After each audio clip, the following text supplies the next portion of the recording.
Bismillah, alhamdulillah, wa salatu wa salam ala arshafil anbiya'i wal mursalin, nabiyina Muhammad wa ala alihi wa sahbihi wa man tabi'ahum bi ihsani ila yawmiddin. Allah në falenderojmë, selamet dhe selavatet qofshin për me të dashurin tonë Muhammedin sallallahu alaihi wasallam, familjen e tij, shokët e tij dhe gjithë ata që e pasojnë atë deri në ditën e gjykimit. Në legjeratin e sottit do të flasim për një adhurim, për adhurimeve madhështore të zemrës.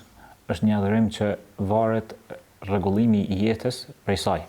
Është fjala për një instinkt që gjithë njerëzit e kanë në natyrshmërinë e tyre të shëndosh. Është fjala për xhelozin. Xhelozia, kur dikush xhelozon, kur i shkelet një e drejtë e tij, kur diçka që i takon atij specifikisht, nëse dikush e shkel ato, njeriu shpërthen. Zemra e besimtarit gufon me një farë lloj nervoze, me një farë lloj reagimi dhe një farë lloj reaksioni kundër shkeljes së asaj që ty të takon. Kjo është pak a shumë xhelozia. Gjithë secili prej nesh xhelozojmë për diçka. Pra, xhelozia për të cilën është fjala, është xhelozia e shëndosh, ajo çfarë i duhet besimtarit të aktivizojë si adhurim të zemrës, kur shkelen kufit e Allahut. Duhet xhelozoj për fejen, duhet xhelozoj nëse dikush është ka e shkel një të drejtë të tij. Kjo është ajo xhelozia për të cilën do të flasim. Pra, kur njeriu e urren që dikush tjetër me qenë bashkë pjesëmarrës në atë çfarë i takon vetëm atij. Kur njeriu e urren që dikon tjetër me pas bashkë pjesëmarrës në atë që i takon enkas, në mënyrë specifike vetëm atij. Besimtari në lidhje me xhelozin, për mi kuptuar vlerën e saj, duhet ta di se është njëri nga cilësitë e Zotit. Është nga njëra prej cilësive të Allahut të lartësuar. Thot pejgamberi sallallahu alaihi wasallam, inna Allaha yaghar wa ghayratullahi ay ya'ti al-mu'minu ma harrama Allah. Allahu xhelozon. E xhelozia e Allahut është kur besimtari i shkon një punë nga forma e ndaluar. Pra Allahu i xhalla xhelaluhu e xhelozon kur i shkelen kufit e tij prej besimtarëve. Kjo na tregon neve për vlerën e xhelozisë. Xhelozia, nëse shikojmë, ndahet në dy lloje. Është një lloj xhelozia e Allahut, si cilësi e tij, që është manifestohet sikur xhelozia e Allahut ndaj robit të tij kur nuk e adhuron. Allahu i lartësuar e xhelozon nëse robi nuk e adhuron vetëm Allahun e lartësuar. Nëse krijesat nuk e adhurojnë vetëm Allahun e lartësuar, po i shoqërojnë dikën tjetër në adhurim. Pra, adhurimi është specifik vetëm për Allahun. Allahu na thot: "Wa ma khalaqtul jinna wal insa illa liya'budun." Njerëzit dhe xhinit i kam krijuar vetëm që të më adhurojnë mua. Ndërsa nëse njeri së bashku me Allahun adhuron dikën tjetër, apo në vend të Allahut adhuron dikën tjetër apo diçka tjetër, Allahu i lartësuar xhelozon kur shkelet njëra prej shëtrive më madhështore, kur shkelet tauhidi. Po ashtu Allahu i lartësuar xhelozon pra kur shkelet kufit e tij, kur shkelen haramet, obligimet të cilat i ka bë, edhe kur shkelen haramet, kur besimtari ju afrohet harameve dhe i bën ato. Allahu i lartësuar xhelozon. Thot pejgamberi sallallahu alaihi wasallam, la ahad aghyaru min Allah. Askush nuk është më xheloz se sa Allahu. Askush nuk është më xheloz se sa Allahu. فلذلك حرم الفواحش ما ظهر منها وما بطن. Thot pejgamberi sallallahu alaihi wasallam, nga se Allahu është më xhelozi, andaj i ka ndalu gjërat e imorale, gjërat e paturshme, gjërat e ulta, i ka bë haram. Nga se Allahu i lartësuar e don të pastrën. Allahu është i mirë dhe e don të mirën, andaj i ka ndalu veprat e këqija. Thot pejgamberi sallallahu alaihi wasallam, Allahu xhelozon dhe xhelozia e tij manifestohet kur besimtari hyn në një punë që Allah e ka ndalu. Pra Allahu i lartësuar xhelozon kur besimtari i nëpërkëm kufit e tij, kur besimtari i shkel haramet, kur besimtari e lën masdore namazin, kur nuk i respekton prindrit, xhelozia e Allahut manifestohet në këtë formë.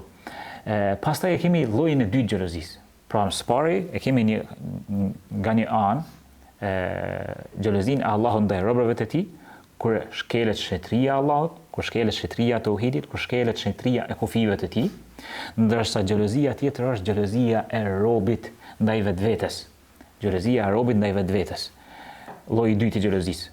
Pra rob me vetveten apo me krijesa. Qysh xhelozon robi me vetveten? Pra, është ajo urrëtia, ajo pakënaqësia që shpërthen tek robi, që nuk është i kënaqur me veten e tij në gjërat e ulta. E xhelozon vetveten në atë formën që mos me pas, për shembull, mi hub kohën kot. Nuk e pranon. Po gjithçysh synon me pas ambicie të larta. Xhelozon robi që mos më ra në nivel të ulët, nivel të shtazve, të kafshëve, me bo gjeste të pahishme. E xhelozon vetveten dhe nuk e lë vetveten me ra në gjeste dhe sjellje të jo besimtarëve. Mirë po, vazhdimisht synon ata çfarë pejgamberi sallallahu alaihi wasallam ka vepruar në mënyrë që ta fitojë kënaqësinë e Allahut. Vazhdimisht synon që të stoliset me moralet e pejgamberit sallallahu alaihi wasallam. Pastaj besimtari e xhelozia robit për të tjerët është leçë vetveten e xhelozon dhe nuk e lë me ra në gjëra të ulta. Është xheloz kur të tjerët i shkelin kufijtë e Allahut. Pra robi, besimtari, mirëfilli, nuk është indiferent, nuk është i ftoftë nëse e sheh vllaun, motrën e tij duke e bënë një gjuna. Xhelozon për kufijtë e Allahut dhe reagon, e urdhon për të mirë, ndalon nga keqja. Nëse e sheh një vepër të keqe duke u bërë në shoqëri, në shkollë, në lagje, në mahall, insiston mi ndryshu. Nëse mundet mi ndryshu me dorën e tij, nëse është për shembull e ka vllaun, motrën që janë më të vegjël dhe e ngojnë dhe ka autoritet, atëherë ndërhyn me dorën e tij. Pra me vepra. Nëse nuk mundet me vepra, atëherë me fjalë. Flet, këshillon në mënyrë të butë, në mënyrë të sjellshme. E nëse këta as nuk mundet së paku, edhe ajo grada më ulët e imanit, e urrejn me zemër. Kjo është kur shkelen kufijtë e Allahut nga dikush tjetër. Pastaj e kemi edhe një xhelozi tjetër tek besimtarët. Kur shkelet nderi i muslimanëve, robi xhelozon. Robi xhelozon. Xhelozon kur dikush ju afrohet në mënyrë të jo legjitime të afërmëve të tij. Xhelozon dhe nuk ka qejf që dikush më ju afro. A dini çysh e kanë përshkruar dietarët xhelozinë? Thotë xhelozia është e rëndësishme për besimtarin, sikurse që është temperatura për sëmundjen. A ki pa kur je smut, trupi alarmohet mas pari nga zjarmia. Pra ki temperaturë. Çka tregon temperatura? Ha Jusuf. Kur të kap temperatura, çka nën kupton? Që nuk je mirë. Që si e mirë, je smut. Është diku një problem. Lype. Ose ki infekcion, ose ki ndonjë sëmundje, ose një grip, ose bakteri, ose kështu me radhë. Pra temperatura është një farë lloj alarmi për shëndetin e trupit. Qërë se trupi nuk është shëndosh dhe nuk është në rrugë të mirë, andaj shko kontrollohet te mjeku, rri mrapa, kujdesu. Edhe xhelozia është një farë lloj temperature për imanin e besimtarit, për adhurimin e besimtarit ndaj Allahut të lartësuar. Pra kur besimtari shkel në gjunahe, xhelozia duhet mu aktivizu. Mas pari xhelozia me pas parasysh se Allahu xhelozon që ti e ka shkel në kufijtë e Allahut, je ka bën harame. Pastaj xhelozia se qysh je ka pranon vetveten me shkel në harame. Qysh je i kënaqur që vetvetja me shkel në gjëra të ndaluara. Momentin që njerëzit ju hub xhelozia, ju hub marrja, ju hub respektimi i kufive të Allahut, andaj edhe bojnë gjunahe. Se kur nuk janë xheloz për vetveten, atëherë i shojnë lërë.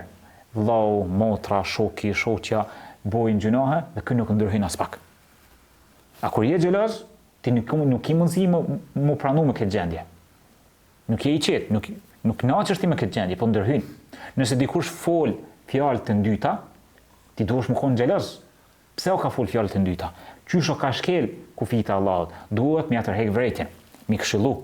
Dhe vetë mi ajo besën Allahut, mi avon premtimin që ti mos me fol fjalë të ndyta.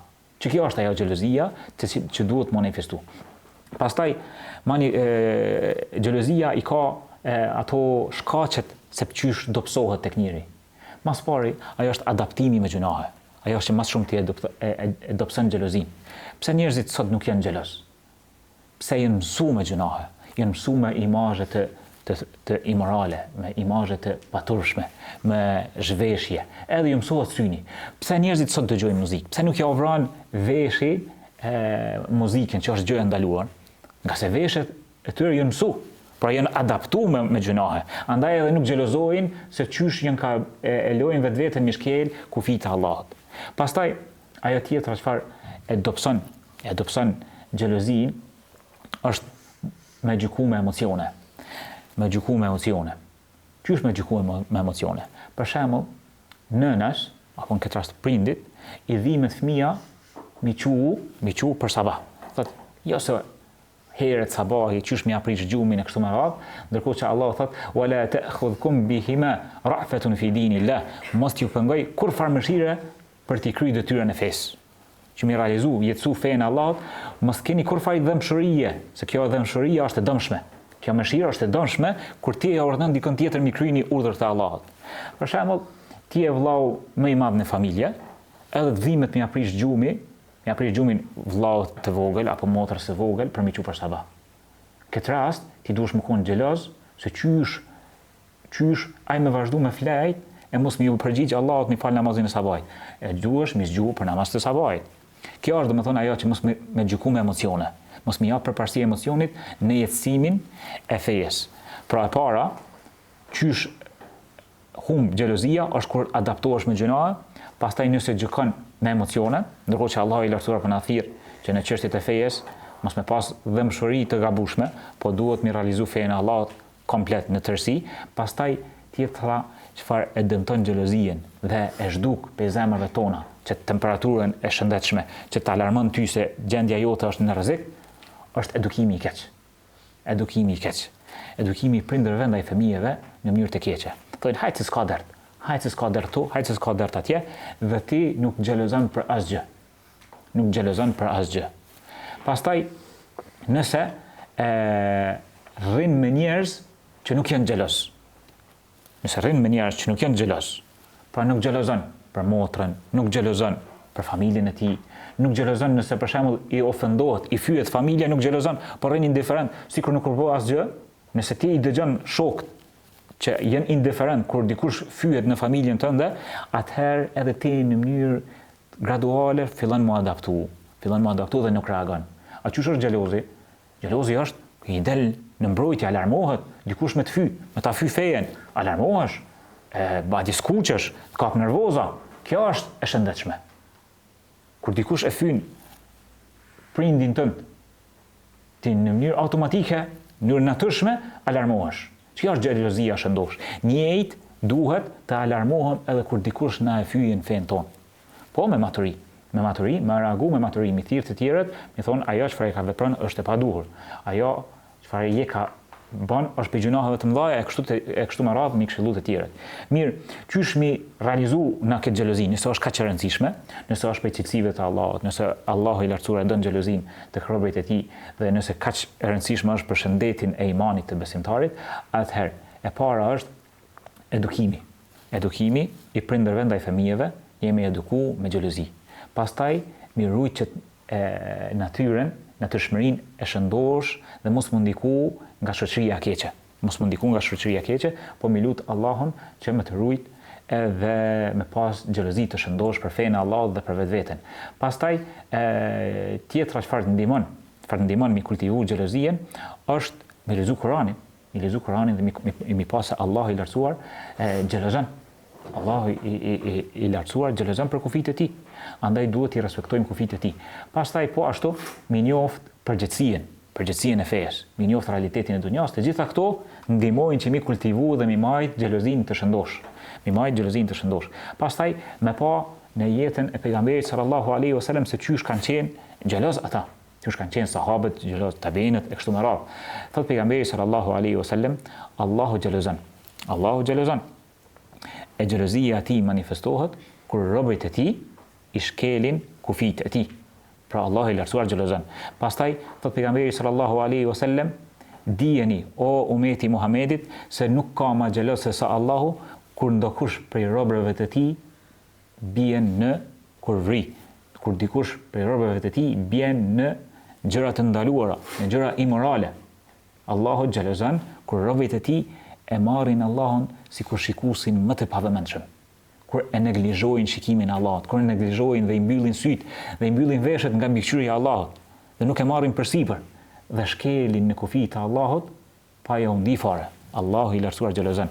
E pastaj kjo mund të mani më përcjell me dënim, me hakmarrje apo me ndëshkim në këtë botë dhe në botën tjetër. Po ashtu tregohet që në jetën e pejgamberit sallallahu alaihi wasallam për Sa'd ibn Ubadah, një prej sahabëve fisnik të pejgamberit sallallahu alaihi wasallam, thot pejgamberi sallallahu alaihi wasallam duke treguar këtë rast, Sa'di thot sikur ta shihja që dikush është duke e shkel nderin e familjes time, nuk pres një pa dy dhe i hidhem në sulm. Nuk mendoj gjatë edhe i hidhem në sulm. Thot pejgamberi sallallahu alaihi wasallam, thot a mos po habiteni nga xhelozia e Sa'dit? Thot vallahi, thot Allahu është më xheloz se Sa'di për robët e tij kur i shkelin kufit. Kur i shkelin kufit e Allahut. Prandaj duhet të jemi të vëmendshëm në lidhje me respektimin e kufive të Allahut. Po ashtu edhe sahabët kanë qenë xheloz. Thot pejgamberi sallallahu alaihi wasallam e kanë pënë në ëndër xhenetin dhe e pash veten në xhenet dhe kur e pash thot një pallat. E pash një pallat dhe e pash që brenda gjendet një grua brenda atij pallatit. Thot pejgamberi sallallahu alaihi wasallam dhe pyeta, i kuj është ky pallat? Thot, më thanë që është i Omer ibn Khattabit. I Omerit, shokit të pejgamberit sallallahu alaihi wasallam, thot, aty më kujtu xhelozia e Omerit, thot edhe u largova pi atij pallatit, nuk ju afrova.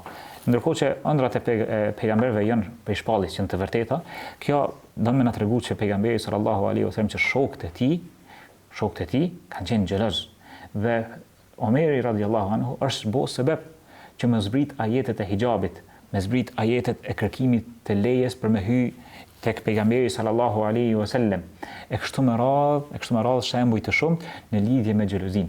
Prandaj lutim Allahun që në zemrat tona të na e kultivoj xhelozin për fenë e tij, të na kultivoj xhelozin për veten tonë dhe për familjen tonë dhe të na e mbaj këtë natyrshmëri të shëndosh që sa herë të shkelen kufit e Allahut të xhelozojmë dhe të hidhemi në reagim, të mos jemi të gafil dhe të shkujdesur, u shkelen dhe su shkelen kufit, të jemi njësoj.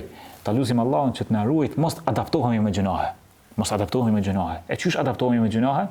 Kur shikimi në haram e vazhdon shikimin në haram dhe derisa mo nuk të alarmohet trupi. A e keni pa se trupi i vdekur nuk i ndin dhimbt? Trupi i vdekur, Hamza, a i ndin dhimbt? Si ndin dhimbt. Godite sa dush, a i ka vdek. Ashtu është edhe zemra besimtarit nëse mësohet me gjunahe. Derisa gjuna mas gjunahi e erësojnë zemrën dhe vulloset dhe nuk i përjeton më dhimbt të gjunaheve. Ndërkohë që gjunahet kanë dhimbt.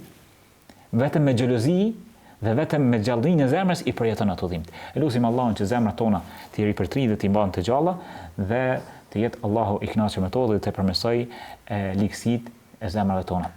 Qulu qawli hadha wastaghfirullaha li wa lakum fastaghfiruhu innahu huwal ghafurur rahim.